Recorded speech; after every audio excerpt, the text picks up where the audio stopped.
Sveiciens visiem, šoreiz par to, kā mums melo Krievu propagandu pilnīgi visās jomās.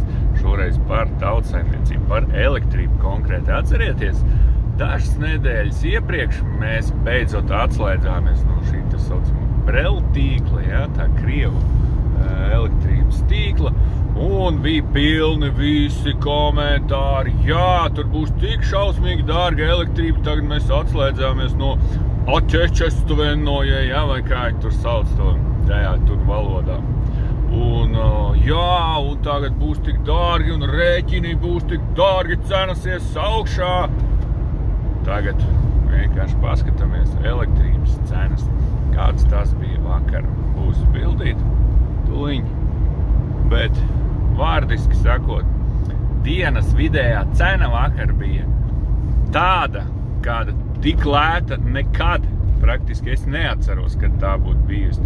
Nepilni 3 centi par kilovatstundu, 2,9 kaut kāda. Vienu brīdi vienu stundu bija elektrība maksāja virs 15 centiem no pašā rītā.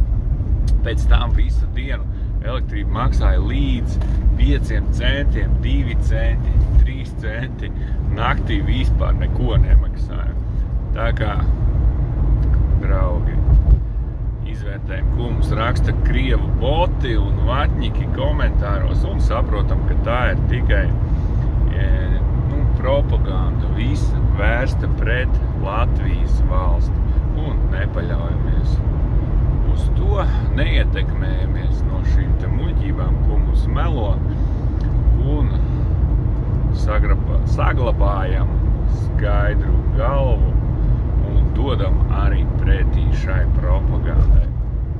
Tā kā, draugi, sauc mūsu Latvijai un, protams, slava varonīgai Ukrainai!